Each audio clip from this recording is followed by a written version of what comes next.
My name is Manny. I do the similar role as Matt, so I don't want to go through the whole thing again. Short and sweet, that's what it should be. So I realise it's very hard if a lot of you are techies to not play on your devices. Don't mind that, as long as just the ring is going to go off halfway through, then that'd be great. Okay, so if we just kind of talk you through what we are going to present. Please bear with my presenting style. I'm not a seasoned presenter in any way. I am a dev, I am a techie, so presenting is really very new to me. So what we're going to cover over the next 60 minutes is we are going to use Azure resource management templates, and we're going to provision some Azure resources. We have these templates in source control. What we're going to do is we're going to use TeamCity to build a NuGet package, and it will contain these resource templates, and we will also have some parameter templates in there as well, and we will have a build process that will push out a NuGet package to a product called Octopus Deploy, which is our deployment management software, and that will deploy, it will run some PowerShell, which will provision us some resources in an existing subscription that we've already set up. This will provision us some websites and a database server, so that we can then go ahead and deploy some applications to those resources inside Azure. We'll then show you how to authorize Octopus to use the Azure subscription. So pretty much we generate a CER and we upload that into Azure, which allows the two to communicate together over a secure channel. We'll deploy the Azure resources, and then we'll show you a bit of very, very simple validation of that deployment. All we're going to do is just run a request and get a 200 response back from the website that we deployed. We'll also try and dive into Octopus Deploy. Can I have a quick show of hands who has actually used Octopus Deploy before? Who doesn't like Octopus Deploy? And anyone looking to use Octopus Deploy? Okay, awesome. So there's probably some seasoned developers in here who have a bit of is there a show of who are developers and who are operations and who consider themselves DevOps?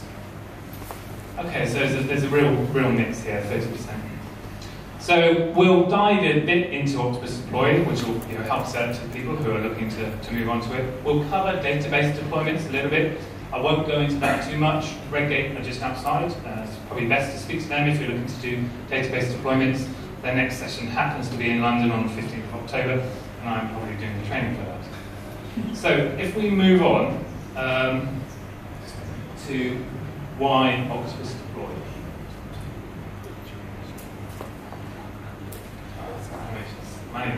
If you could just do the animations for me. So why are we using Octopus Deploy? So it provides a unified deployment experience for us. It's one place to go where operations can immediately see versions of applications inside different environments. We have the ability to transform environment variables. So the developers in the room know that generally they put their environment variables in config files. And then it's always, well, how do we transform those? Operations don't want connection strings to databases in production to be available to developers. So we want to have them in a tool where maybe they're secure and the tool is doing the transformations for us when we move to different environments that point to different servers. We have the ability to extend our deployment process quite easily using step templates. We will show you how we can import those, which then kind of breeds collaboration. So ultimately, we want to make deployments as easy as possible. And especially with version 3, the Azure support is kind of built in. It's a first-class citizen. It's got a really good API, so we can actually drive a lot of stuff by calling the API. We generally do this at DevOpsGuys. We drive a lot of stuff from TeamCity. TeamCity is our orchestrator, and we're just calling the API in Octopus Deploy, and Octopus Deploy simply becomes a really nice dashboard for operations. As we mentioned there, it's got really good Azure support, really good auditing, so you can see what is going wrong. And reporting, which Manny will touch on at the very end. Okay, so that moves me over to Manny, who is just going to talk you through the ARM templates, and we'll have a look at the Azure subscriptions. Hello. Probably I'm going to sit down and talk because I got quite a lot of things to do, show and talk. So I think if you have seen, if anyone have been in Azure Stack session, probably you might have seen quite a lot about ARM templates, probably. So I'm not going to deep dive any of those ARM template bits. So what we have done here is, we got a simple template which contains a template to provision a Windows Azure website and also a SQL Server database onto the Azure SQL Server and SQL Server database. So how we're going to handle this is, rather than by default nature, you could create different parameters files for your test environment and UAT and production environments to pass in the values to the template. But in this, what we're going to do here is we're going to use the variable replacer placeholders to pass in the values through Octopus and use Octopus as a central config management tool so that you could use the similar values during the provisioning of infrastructure as well as deploying the application. So it gives you a common ground where you have the configuration variables maintained. So let's have a quick look. I'm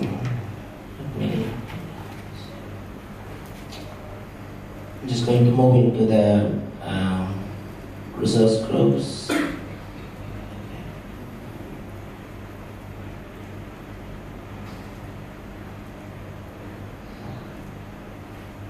Alright. Okay.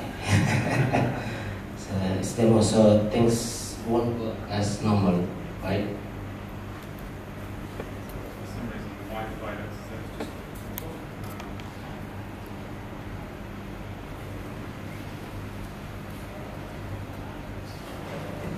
So while it's connecting, so what we're going to do is we got, as Matt mentioned earlier, we got all those templates in GitHub repo, and which is hooked into TeamCity to produce the NuGet as a NuGet package, which will contain the template as well as the parameters JSON file, which contains within the placeholders, which will be replaced during the deployment of the template. So as you can see here, so it produces the package. It's not connecting.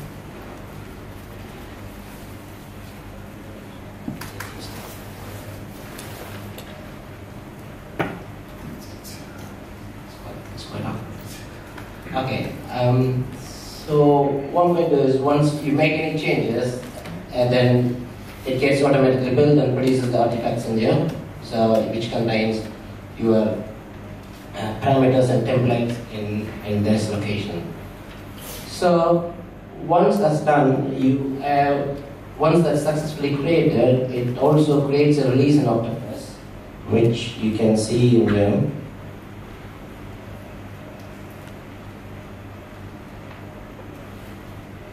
If you go into the Azure project, you can see there is a new release available to deploy. If you made any changes, then you can see it in here. So all those variables we're seeing will be available as part of the variable sets as WinOps infrastructure.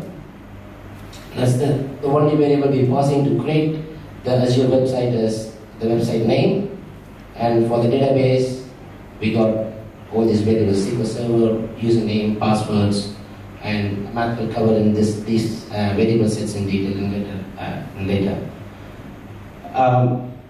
So if you go and log into the portal, now you won't be able to see any resource groups available with regards to WinOps.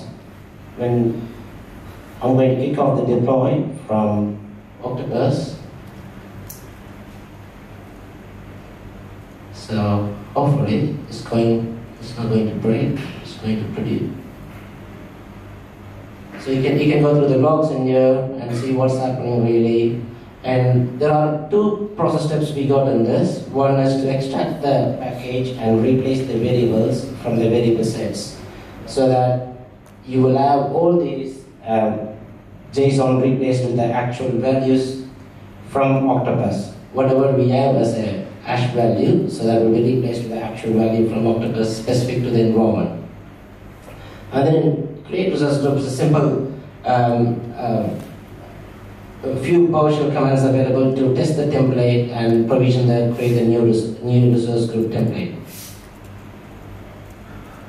So while that's happening, if you go and take a look at the Azure resource group and do a refresh, you should see WinOps test appearing in here. So which you can see the status in here as succeeded or deployed. It's already succeeded, so the deployment is succeeded, where you can see all your websites appearing, database server and databases. So that now you have all your Azure websites specific to that environment, and also the required databases for the applications to run. And you could add, if you need to add extra resources, you could add to the template file and still parameterize those templates, and which can be, the values can be held as part of the Octopus Deploy. And with this is all to do with the provisioning of the resources required for the application to run. And I will hand over to Matt to talk a bit more about the application and different aspects around the application, how you deploy it. I'm not the greatest at projecting my voice, but can you hear me in the back of the room? And will it come up okay if you're videoing this? Just it's really difficult to hold this. Yeah, that's really okay. So I'm going to turn this off if that's okay. So what Manny has shown us there is we've taken an Azure template. Now these templates, I change this to duplicate. This might work. So you can see exactly right. So these Azure templates are available on the Azure Quick Start Templates GitHub repository. So what we've done is we've gone and taken one of these templates and we customized it to produce websites basically, and then we put in some parameters. And this, for those that know Octopus, they would have recognised the syntax for parameter placeholders, which when you pass stuff over to Octopus, it does some clever variable replacement for us, so we don't have to do anything with that. So that is taking a template from here. We've written some custom PowerShell script to basically do the deployment of that to Azure through the PowerShell commands. So that's not first class in Octopus Deploy. That's something that we've done pre-deploying an application to those to that subscription and those resources. What I'm now going to take you through is, okay, how do we set up Octopus Deploy to use that subscription? How do we go into Azure and say, yeah, Octopus Deploy can deploy to you? And then how do we tie the two together? How do we tie our subscription in Azure to Octopus Deploy so we can just push out websites, you know, as easily as Octopus Deploy is for deploying websites normally to IIS, it's as easy to deploy to Azure.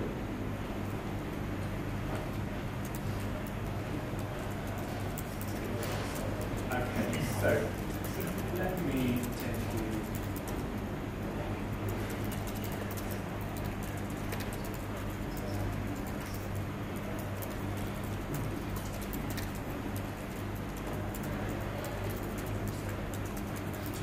So in Octopus Deploy, we have the ability inside the environments in Octopus Deploy. Tiny bit of background, you can separate machines into environments. Those that Octopus Deploy use Octopus Deploy will be familiar with this. Those that are looking to come to it, it's very easy to put a little agent on a machine, a little cron service basically that's kind of polling the server and saying, is there anything for me to deploy?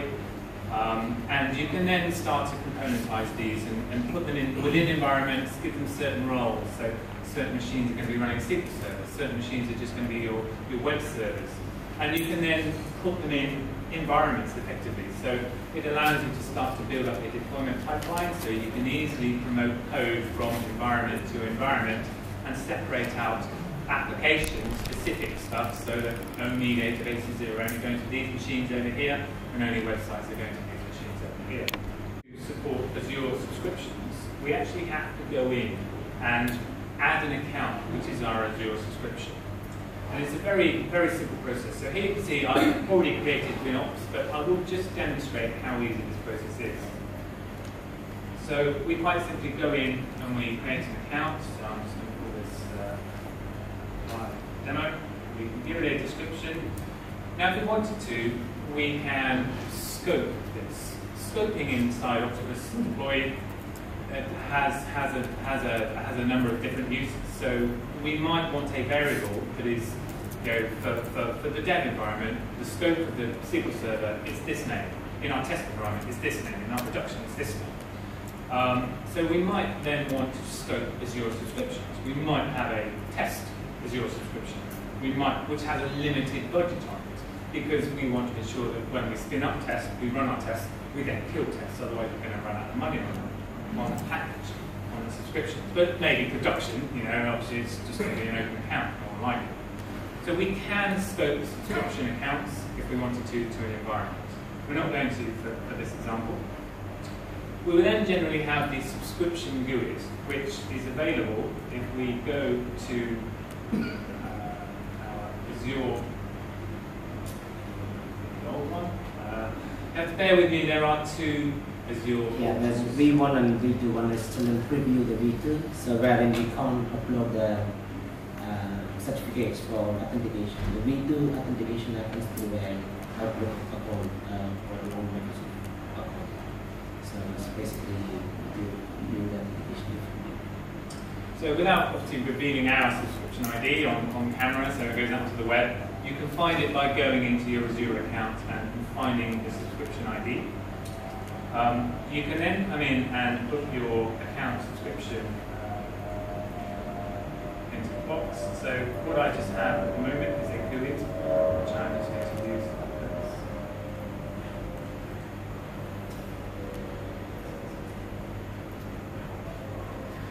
If I can do copy and paste it right here.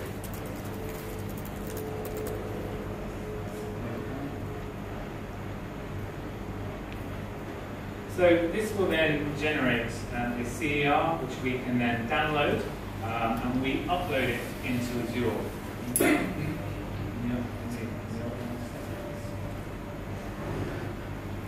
So we go to the management.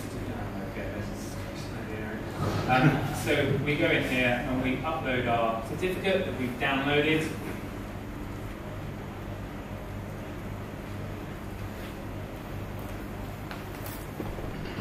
And it's really that simple. So now we can publish to Azure from Octopus Deploy. It really is that simple to tie the two together. So as I said previously, we already have a WinOps subscription, and that's what we're now going to do. I'm going to take you through the process of, we have TeamCity. Show of hands who uses TeamCity. Show of hands who you have majority. TFS? Another? No, TFS are really in the minority here. So we're going to show you TeamCity. It's our tool of choice, to be honest. We hear a lot of talk of people moving from TFS to TeamCity, but we don't hear many people moving the other way. So we've already got a website. It's a very, very simple .NET MVC application. It's sat in a GitHub repo. So TFS is going to produce a NuGet package. Octopus Deploy works in NuGet packages. Devs should be happy with that. It's effectively RPM. It's just a package management software. It's what Octopus Deploy likes. It's just a zip file, a compressed file with a bit of meta information in there. And we will then pull that package from TeamCity and we'll deploy it out to Azure. But we're going to create this project live, quickly, and it will all work swimmingly. So this is the website that we're producing, and this is what a NuGet package looks like. And then inside we have the binary files, the views that we need, and it's a web config file, so we'll be able to look at some config transformations as well. So what I'm going to do is, in Octopus Deploy, I can very, very simply just go in and add a project here, and we'll go forward with